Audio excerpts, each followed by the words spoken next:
Hello and welcome to the first episode of Questioning the Answer. It's a, it's a bit of a tricky outlook that we are trying to get here.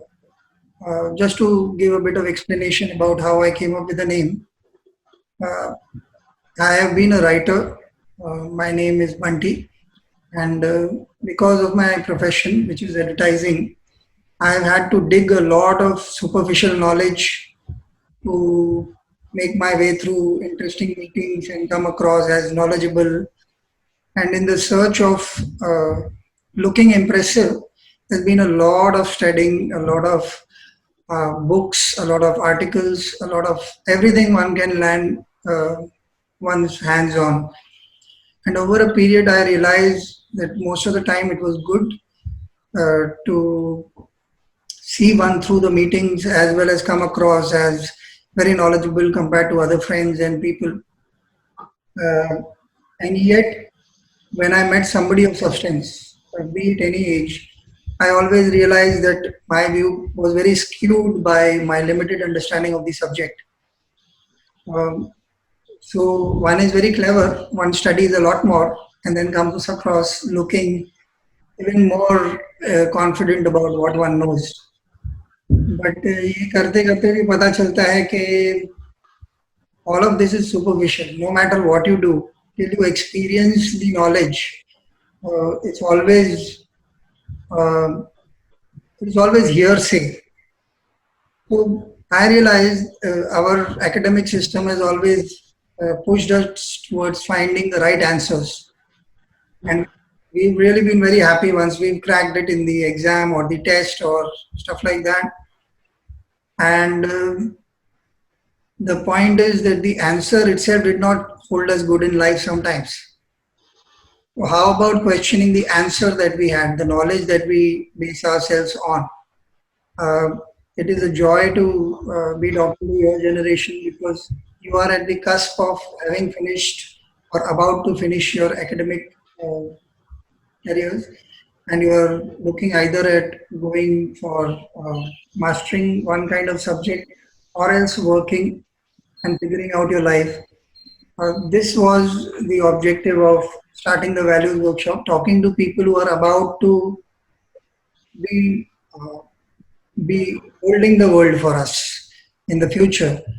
And what we've given them so far in terms of knowledge is very skewed in one direction. It's about success, it's about economics, it's about, um, to loosely use the term capitalism of sorts, but it's been very skewed way of the world where only the haves, or else if the have nots have been covered, they are colored in one way or the other. We've rarely allowed them to have a differing point of view. It's already passed in one particular way. So the idea of having Anant and Ushwa on the show is to get their perspective about how they look at this thing. So I would want to start with Ushwa. Would you want to tell us something about yourself? Or what are you studying or what do you plan to Sure. do? Hi, my name is Ushwa. I just finished my degree, BSc, in economics, math, and stats. I'm not sure what I'm going to study after this for my master's, though I know I want to because my goal is to get a PhD. Uh, it's a long way away, but that seems to be the path I'm on because the one thing that I've learned from our education system is that I'm a problem solver. I don't like doing anything that doesn't require me to think of a solution. And that's primarily why I was good at maths Oh, and nothing else. But yeah, that's okay. it. That's for me. Anant, would you want to tell us something about your background, academics? Yeah, I have just completed my master's in international relations from the London School of Economics. My background relates to having completed my bachelor's in history. Looking forward, I am I don't consider myself an academic, so I don't think I'll be pursuing a PhD, but I'll be looking for more of a career path from now. Okay. So your studies are over. Are you looking at something in terms of studying further or what? I may opt to do a second master's, but much later. Right now, I'm job hunting. Okay. So that's a good start, job hunting, and you're looking at a career in academics for now. Excuse me. So the topic I have chosen today is with relevance to what I said a few minutes back is has the world failed its youth? And this is in the scenario of the COVID situation where suddenly people of my age who spent um, a decade or more at work, they are in either medium or senior management positions, and they were ruling the world, if I were to call it that, in terms of how the business runs. Uh, every generation hands down what they have done for the world in various ways, individually to families or in their immediate local societies or their country, and people of high intellect and high moral worth have left stuff for the entire world to take stuff from. So, at the juncture where you are, uh, I will quote a friend's daughter who had just told me when I was planning to start this series of podcasts. She was about to finish her her bachelor's in communication. She said, "I was looking forward to work, and now before I have put in my first CV anywhere, and I have only one exam to go. We have the lockdown in India, so I don't even know what to look forward to." And the sense of responsibility I felt towards it as an individual, that we had our run, and now when it's time to pass the baton, we haven't served you well. So, one, is this topic relevant to you all? Do you think like this, or was it one off that my friend's daughter was feeling? Do you want to go first, Ushwa? I don't mind. Um, so I agree with what this friend's daughter of yours said. I definitely do sometimes wake up and think, damn it, I missed my chance. If I was born a little earlier, I could have started making my mark. But that doesn't mean that I'm completely hopeless about the future. Even though it is going to be a post-COVID era, I am very hopeful. And I think that's just the way I am as a person. I'm very hopeful of whatever to come and however it's going to affect us. And at the end of the day, there is still a lot left for humanity to conquer. So it just seems like a good place to start, whatever age you are, wherever you are, and whatever you're doing, regardless of your situation. Okay. Anand, do you think she's being simply optimistic about the fact, or she hasn't understood the implications? Or is it that you agree with her? I think there is definitely good reason to be optimistic, and one way of looking at the situation during this pandemic is even in an era of where jobs can't be performed on site and when there's an economic downturn, we should also acknowledge the fact that the pandemic in this era has allowed us to pursue other more productive avenues by just by sitting at home. You can apply for jobs that are purely work from home at this point, including jobs that involve data entry. You can take several online courses as well. It probably is a historic and opportune moment for you to prove your mantle in terms of how well you can mold the situation to your productive nature. So I do agree with that there is great reason to be optimistic, and that it is up to each person uh, to make the best of the situation. Okay, so that's a nice point. Does it boil down to our individual natures, Ushwa? What if you were pessimistic by nature, or if you were not good at your studies, or if you had a job that couldn't be performed online? Uh, Well, I would tell you upfront that I am not good at my studies. That is definitely a big factor.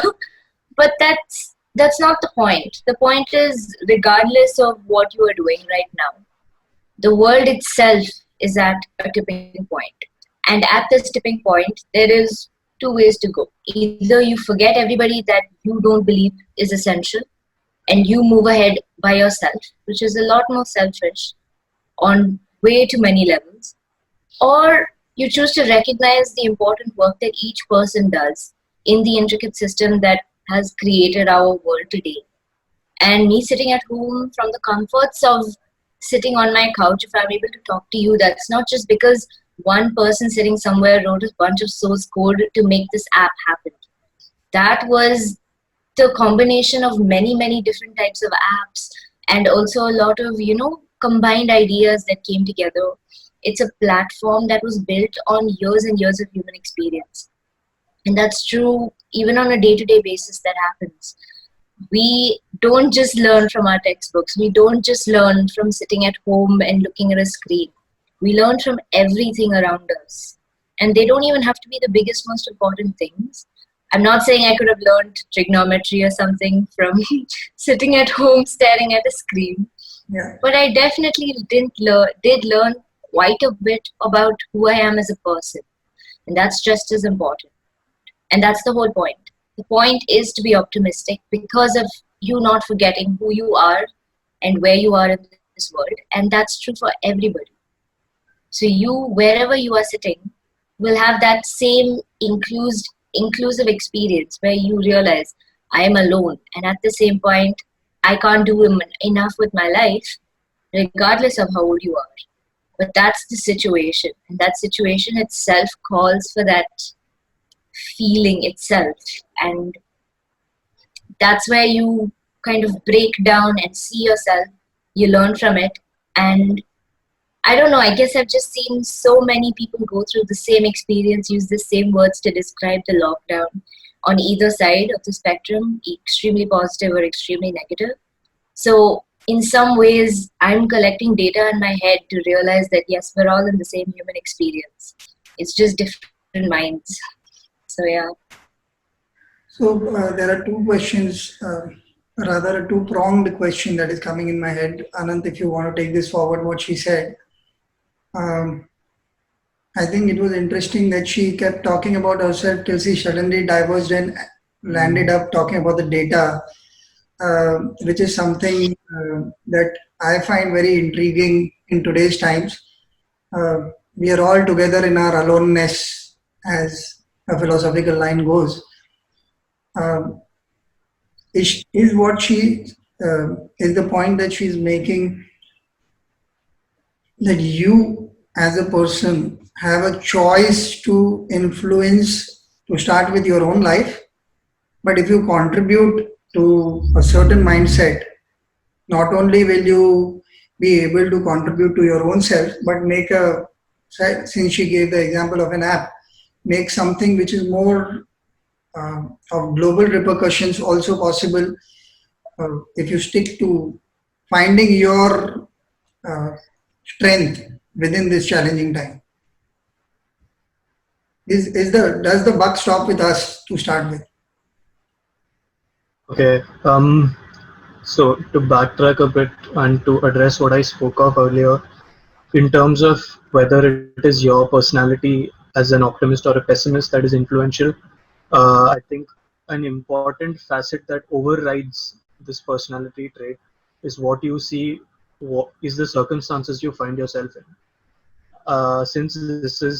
Since there is emphasis on values in this conversation of ours, it would be unethical of me to ignore the fact that it is a luxury for us to debate optimism and pessimism here, when for majority of the people in this world, having a laptop, being able to afford a laptop and having a Wi-Fi connection to make the best of your time during this pandemic, that's still a luxury. So as much as the buck stops with you, it is dependent on you to acknowledge your privilege at a certain point, but it's not so easy for majority of the people living in this world. So I think that's my take on this, whether we consider ourselves either positively approaching or negatively approaching the situation. Okay. So if Ushua were to persist on this point that is made, uh, would you still hold on to the fact that irrespective of everything, you are privileged enough to have the laptop and the Wi-Fi connection, make the most of it instead of sitting and, um, say for example, we continue what he said, we acknowledge our privilege to start with. We also uh, we also worry. There are times, I'm sure all of us have tried to do a bit for the causes that are possible through, again, through the same internet and the same Wi-Fi, since we personally can't go and uh, do any kind of noble deed physically, thanks to the lockdown. Um, so would you still persist on what you said, that we need to make the best of the situation that we find ourselves in, or else would you change your mind considering the aspect that he's gotten? Well, I recognize how privileged I am. And I think more than anything else, on a day to day basis, I have to check that privilege, not just with my peers when I'm talking to them, but with anybody. And I know this may come as a shock, or it might not seem like something that a lot of people say, but I'm more privileged than most others, even in my own socioeconomic strata. And that's because I come from parents who are very free thinking. That itself gives me so much more leeway than most other people do. And so I recognize that while I'm sitting over here being extremely positive and extremely optimistic about my future, that is a that is something that I can do because I have support around me to tell me to do so. But that's not necessarily something that only comes from that space. It comes from the space where if I look at the negatives, I'm not doing justice to any of it. My privilege no longer matters in a situation where privilege itself guarantees me only certain comforts, such as a laptop or a bed or a home. Now, these are comforts that not everybody can enjoy. But if those are your basic necessities in a lockdown, and if you start looking at them going, I'm lucky and other people don't have it, and so I should feel bad, I'm not making the most of my life, because that is not the most that I can do right now. I'm playing a longer game. I'm playing a longer minefield of chess. Today I'm more privileged, but tomorrow, maybe not. And if I can do something to change that right now, tomorrow, or over the span of a few days, span of a few years, that is what's going to be of true value. And that isn't something that's going to stop during a lockdown. Because our issues with the world, our problems, they don't just stop. They sometimes get over amplified by things like the lockdown. And when that happens, people do rise up to the occasion. But more importantly, there is not a systemic change or a systemic improvement that happens overnight, regardless. So in the next 10 years, what can I do with my life to make sure that this privilege that I have is not just mine? That is my perspective to this optimism. So today, yes, I feel burdened by how much comfort I have around me. But that is not gone to waste. That's why I'm optimistic. Okay, I will, instead of going to Anant, I'll stick to what you just said. I want to probe a little more. Um, is it good things to say on camera, or do you really feel uh, the fight inside? Because it's a very vulnerable place to be in. I want to give it a context so that even if when Anant kicks it forward, he also knows what I'm talking about. We've also lost a lot of things with our privilege, our freedom to move around, a lot of uh, political hassles happening, law and order problems, and various kind of issues happening all over the world, not only in India. We've always been, there is a word called scaremongering that is happening all along, which is eating into our minds. You cannot go for a walk without thinking what is happening. Or if you touched a place or you shook hands. I'll give you a funny example. Me and this friend used to have a lot of chai whenever we met. So we met after a long time. I actually made chai from my place and went downstairs, and we were both having chai. And we cracked a joke, and we were just about to high-five each other. And halfway during the high-five, we realized we cannot. And we just turned. And it was such a, I don't know, it's such a simple privilege. It's not even a privilege. You just, everyday life. And it's taken away from you. So yeah, to come back to the question, is it easy for you to say this because you are saying this on camera and it's easy to talk? Or have you had conflicts within where you questioned yourself? How do you bring out the best in the situation? Because the situation doesn't seem to go away. As far as I'm concerned, I don't see any end to it as of even right now. So how do you, and if you did, what was it that gave you this optimistic point of view? Well, it's very simple. I started out the lockdown feeling just like everybody else, like all my plans got ruined. And those were plans that I felt were privileged even before they got ruined. Because if other people around me said, I'm going to take a year off, travel the world, work, and figure out what I'm going to do for my master's, their parents would probably look at them and go, don't do that, it's not sensible. You need to work harder and study harder. My parents said, okay. That simple okay itself was so much privilege. And from that perspective itself, if I looked at everything, I said, there's no point in me being sad. There's no point. Because come hell, high water, roof burns down, whatever happens, tomorrow I'll pick up the pieces and I will start again. Whatever it is that I'm doing. Because the long-term goal for me with whatever I've studied so far has also been to make an economic change, to make a social change. That has been a signifying, unifying theme with all that I've studied, at least in the past 5 years. And in those 5 years, I've learned that this is what I want to do. So regardless of where I am, what I'm doing, if this is my goal, today I'll push it a little bit. Something I may do, just tutor a neighborhood child, because that's the most I can do right now. But I am playing the long-term goal. I am playing long-term chess, where I'm eventually going to be the king or queen, making those decisions. And that is a personal dream and a personal goal that I wish to achieve. And so if I have to do that, I can't sit around on my butt and feel sad for myself, or cry, or feel despair, or waste time on these emotions. Okay. So it's very much like, there is dhanda to be done. I have to do it, regardless of what I'm thinking of. Okay. Anand, the way she spoke gave me a question. Irrespective of the situation that we are in, I remember I practiced Vipassana meditation, and there was a question put up to the principal teacher. What about world peace? So he says, to have a forest of green trees, each tree has to be green and healthy.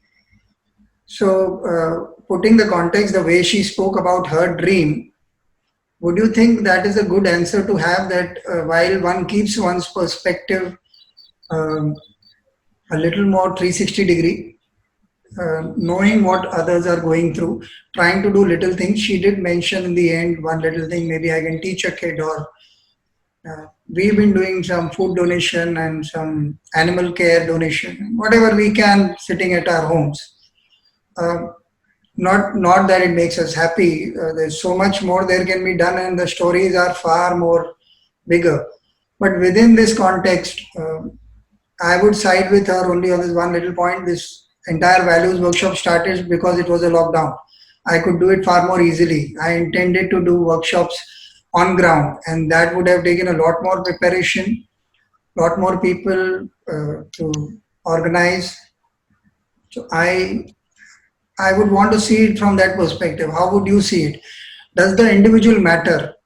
When we said the buck stops with you, is that a way of internalizing external situation and then slowly walking towards a middle ground of sorts. I think you're absolutely right that it will be necessary to approach a middle ground of sorts, because at the end of the day, your actions are all that you can be accountable for.